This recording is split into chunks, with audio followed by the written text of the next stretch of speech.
Thank you to all the sponsors of this video you're about to watch.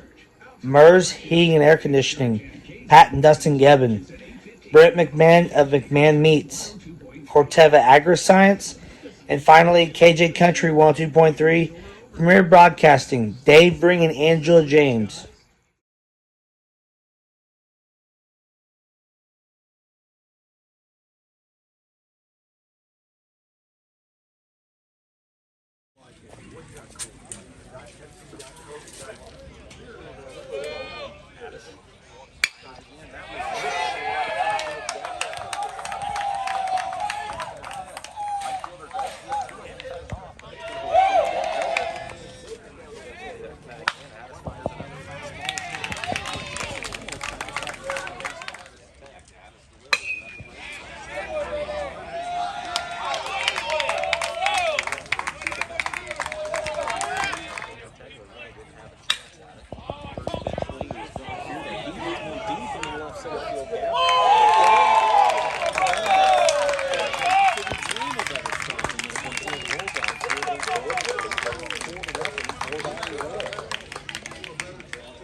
tackle, can't make the catch. Offensive run, it hits the ground.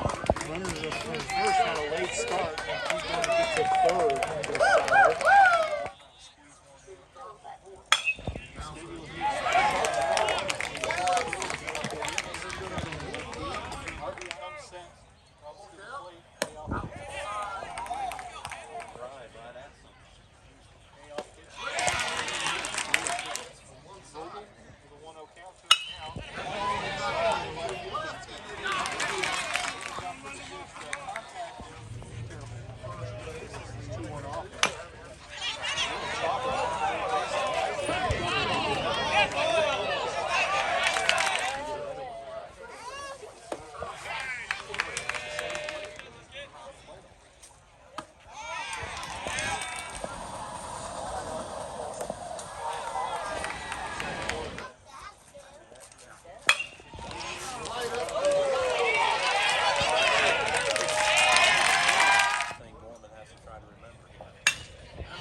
Popped up on the inside.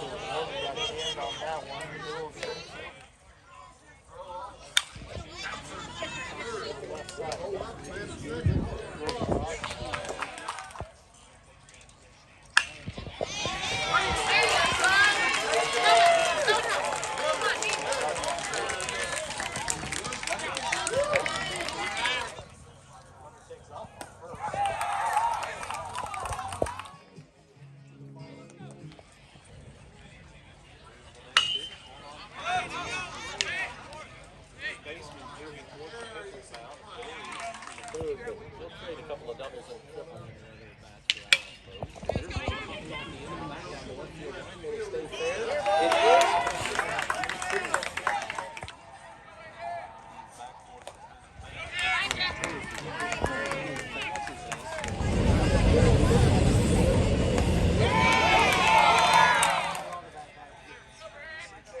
Ran into a buzzsaw against this St. Anthony offense early, and boy, sometimes you just have to tip your hat to them, to a team like that a little bit.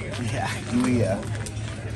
what you don't want to do against these guys is give up early runs and allow the first guys, just to get good barrel on balls, to get that train rolling. And that put us in a tough spot to begin with. And then I thought, we held them in the second. I thought maybe we can get some momentum off of that. They have such a strong lineup. You have to be, for high school pitchers, you have to be pinpoint with every pitch because they are such good hitters up and down their lineup. And if you put a ball in just the wrong location, they're able to get good. And then a couple times, they're able to get just enough barrel on it and find the grass because baseball happens, as I've said numerous times. Sometimes they get a little in-cap shot that falls in or not. And that is baseball. Everybody, we rely on some. When that happens to us too, if it balances out, it just happened here against us today, and then they were able to have guys that And when a guy like Brock Fearday gets a lead like that early, I mean, he's going to be tough enough to deal with on the mound, but he can just pitch with that much more confidence. And I don't know why he would need any more confidence with the career he's put together. He has put in had a very stellar career, very athletic career. Watched him for 4 years. He's played us many times and has come out on the right side of that many times. But yes, whenever you go against him out in the mound, it was tough to begin with. Now, even in the first inning, I thought we put some guys on. Yeah. We needed that big hit. We needed maybe even that little blue hit. We needed contact. I mean, as I look at our stats, we struck out 14 times. He's a very good pitcher. He's a guy that's throwing a high velocity guy for high school kids, and that's the first we've seen of that this year. So, it's just we need to see more of that. We need to be able to prepare for more of that. Once again, we're going to have somebody come up with a big hit. Those guys are in those scoring positions, right? And sometimes baseball works that way too, as you did put base runners on, as you mentioned, but I had you stranding 10 of them today. That's what we had here. And, that's kind of good news, bad news. You got the guys on, but just couldn't find a lot of ways to get them in. We in the fifth, we loaded the bases, nobody out against him, and he was getting up in his pitch count, which is what you got to try to do against him. Get him his pitch count up, and hopefully get him out of the game early. But they have other reliable arms, as the Takeover kid came in there and showed. We had an opportunity right there to make a little bit of noise, and we went strike out. We needed somebody just to get the barrel on the ball. We needed a little barrel action to make their defense work. Unfortunately, we didn't get that there, but it's game 16 of the spring against a very good team, and it's against a rival, and you always want to win those. But we'll come back at it tomorrow. We'll get practice ready, and we got Mount Zion on Thursday. Yeah, another very good team. Always a tough challenge on your schedule, no matter where you turn, and that's the way you like it. You play these quality teams, give your kids an opportunity to face quality opponents like what they saw here today, and players did rise to the challenge. You had Austin Voorhees going 3 for 3 at the plate and drew a walk. Carter Haney was 2 for 3 with a walk, and he hit that home run that just found a way to get out of here. We had some good moments at times. I thought, the sophomore Daters kid that came in and pitched the last 2 outs of that inning and did a great job. What we asked of him there against kind of the meat of their lineup. And then Davin, I thought he came in and kind of, after that, they got a couple runs off of him. But I thought he settled down. He had some good moments out there. And then we did have some individual at-bats. The guys gets good. Jason Craig had a nice ball out into right center that he drove out there. And I think Nick had a couple hits.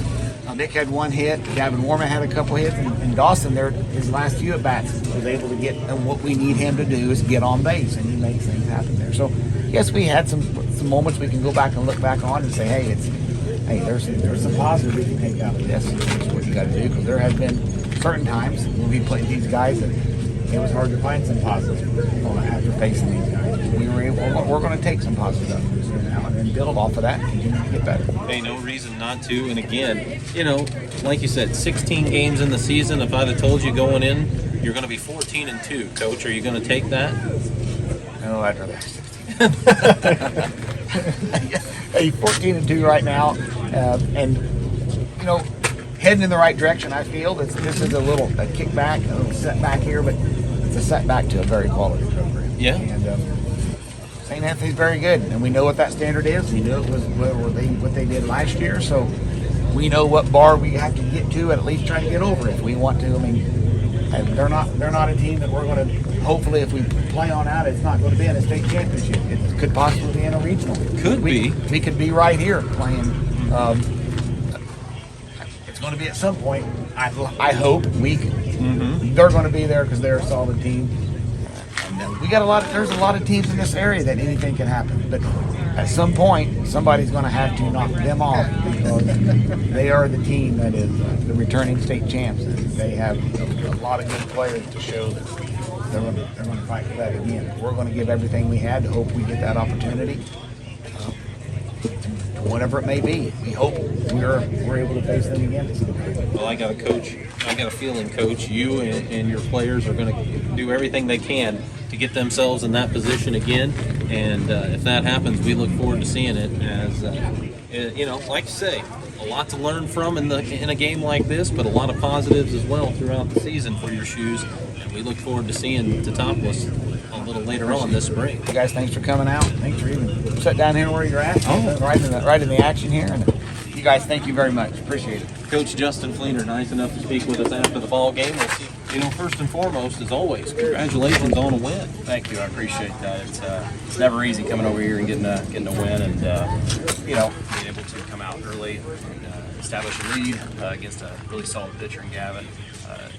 It was nice for us to kind of relax and just allow our hitters to do their job.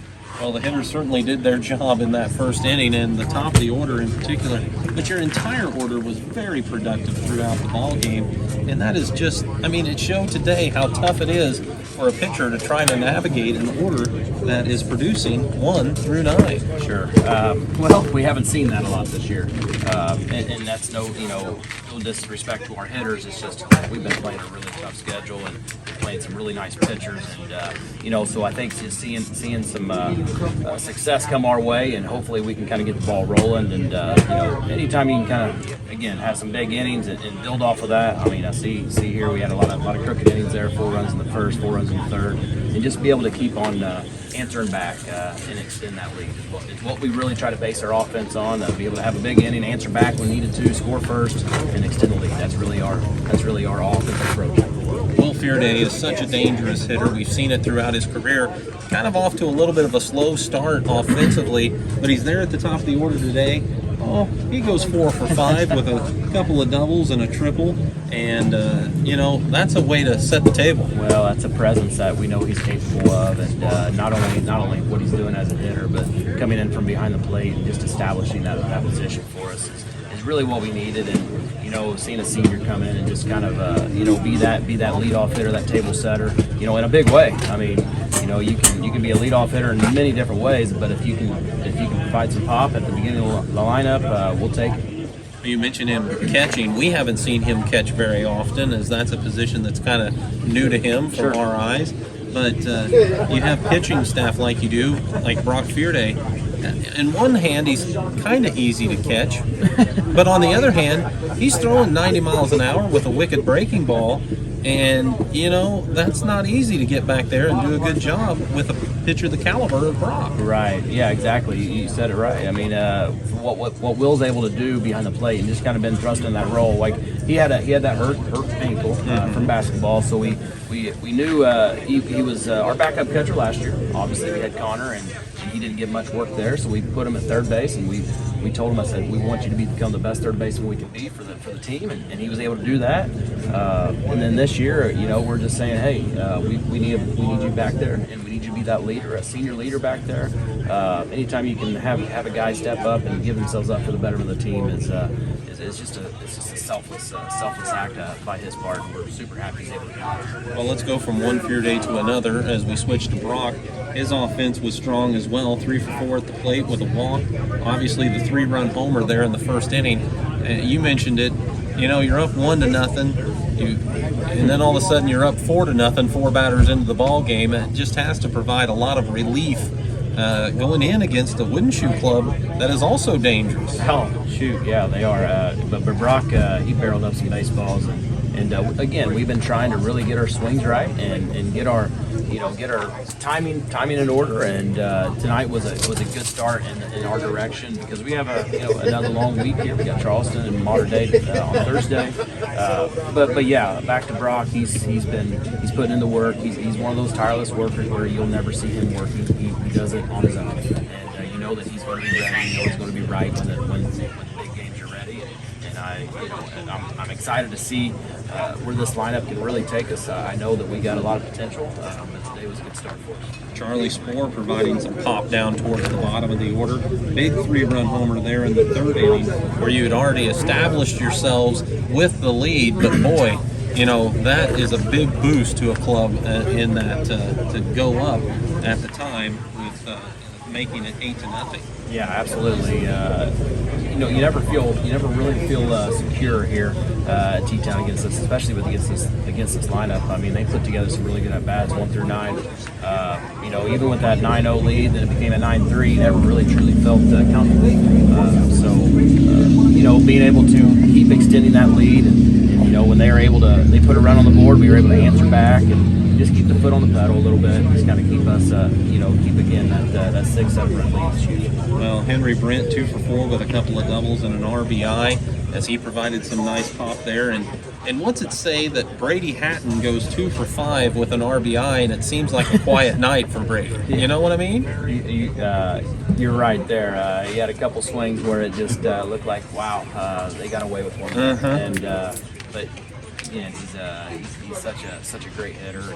Every time you step up to the plate, he's going to give your best effort. He's going to give you, your 3 swings. I mean, he's generally going to go up there and he's going to put a good barrel on a baseball, and that's why baseball is the way it is. I mean, you're 2 for 5, and in a day where maybe he missed a couple baseballs, he's still going 2 for 5 with a couple RBIs. Well, pitching line, Brock Fearday goes to the first 5, strikes out 12. Joe Tegler comes in, and I mentioned it during the broadcast. How nice is it for Coach Craig to have a starting pitcher that won you the semifinal game at State, and then to go to the bullpen and get you a kid that gets the final outs in the championship game at State, and they're still around for you, they're still producing for you, and they're still rising to the occasion. Absolutely. That's kind of, a lot of people have been asking us, like, how's this, how your year gonna be able to respond after a state championship run like that? Well, we generally don't try to talk about it much, but with having your pitchers come back, guys like Brock and Joe and Brady now and Aiden, and just being able to send out a guy with that kind of experience, even though we might be losing our up the middle guys from last year, guys are stepping up, guys are filling roles, and again, I've said it before, but you don't look to replace, you look to reload, and it's really what we're trying to do on those missing links there. But anytime you can have your top guys back on the mound, that always eases that a little bit. Well, Coach, we appreciate you staying with us for a little bit of an extended chat here after the big matchup with the Shoes. Your club gets the 11-5 victory, moves to 10-5 on the season as far as the record goes. And boy, we've missed you a couple of times because of rain-out situations, but we're going to catch you a few times starting next Monday with another broadcast for the Bulldogs. Well, that sounds great. We always enjoy having you. And, it's always good for people who can't make it or guys who are even here. It's always nice to have you guys here, kind of give us their view of it and just kind of go from there. But we're really excited to see where the season's going for us, and finally get some nice weather. And as the weather warms up, hopefully our bats do as well. So. Well, Coach, congratulations on the win. Always a pleasure to talk with you, and thanks for the kind words. All right, thank you, guys. That's Tony Craig of the St. Anthony Bulldogs. St. Anthony again 10-5 on the season. Topless now 14-2 on the campaign. For Brian back in the studios, for Dustin White, I'm Matt Robinson. Thanks for joining us for high school baseball here on KJ Country 102.3.